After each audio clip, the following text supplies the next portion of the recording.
Hi everybody, Eleanor and Jazz here from Nesta Invest, and you're watching Hot Property Q&A. Questions asked by you, answered by us, so you can gain more knowledge and insight into the property world and beyond.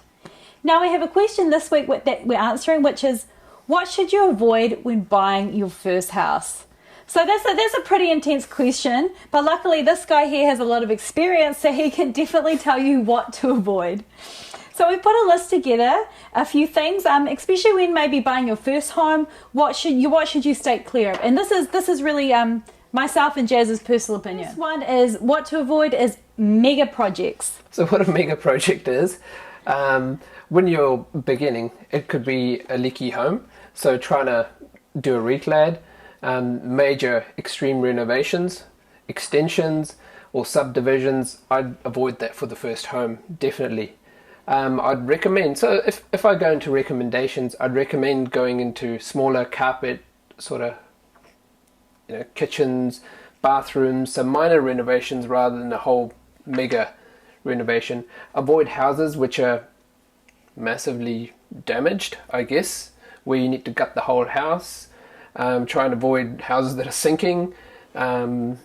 They have cracks in them. Yeah, big cracks in them. All sorts. And more importantly, avoid a house that has no code of compliance.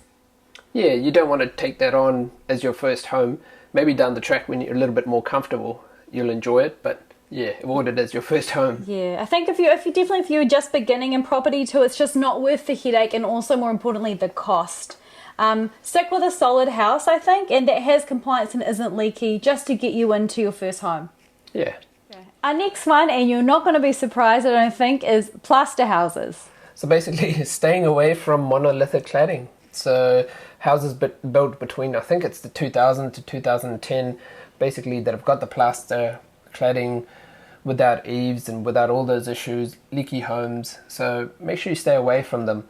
I must put this out there, that not all plaster homes are leaky, but they will be at some stage. So that's my personal opinion, that I think most plaster homes will end up being leaky at some stage of their life. And you don't want it to turn into a mega project, referring back to our first point there. Yeah.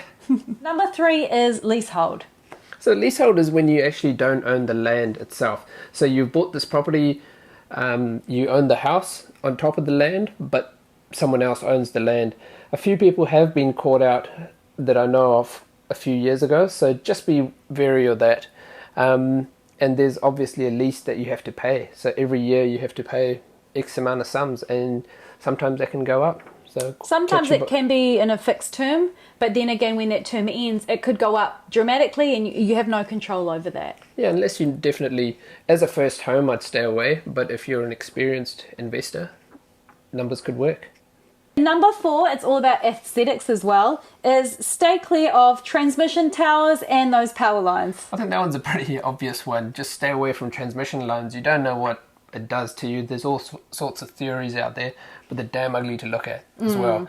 And it becomes harder to sell as well. So you might have bought a bargain, but when it comes time to sell, you're going to struggle. Yeah, I'm not sure how many people find, big power tower in their backyard as an appealing selling point for landscaping. Yeah. And it's all about the landscaping. Yeah, that's it. And number 5, last one is backing onto a motorway. So this is I've seen quite a few houses that are backed, so their fence literally backs onto the motorway. Fairly noisy. I guess that's the main reason for staying away from them, is just the noise. That could be quite uncomfortable when trucks are roaring past. And similar goes from train lines, so stay away from train lines as well. We've lived next to a train line.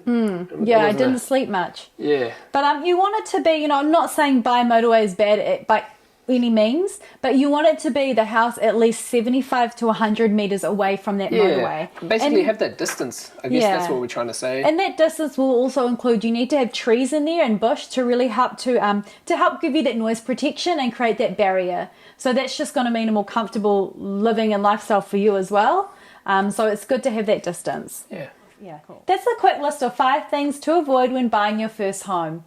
And to be clear again, that is our personal opinion, but a lot of these things are quite common sense and just things that you really need to make sure you look out for. Sometimes if that deal or that price is too good to be true, it's really good to do some underneath investigating just to make sure none of those things that we've mentioned today are on that list in the house. So if you do have any questions, or if you have any other questions you want to learn about in property, do let us know. You can touch base with us on social media. We're on Facebook, Instagram, LinkedIn, YouTube, and of course on our website at Nesta Invest. I hope that was helpful and thank you so much for watching. We'll see you again next time. Bye.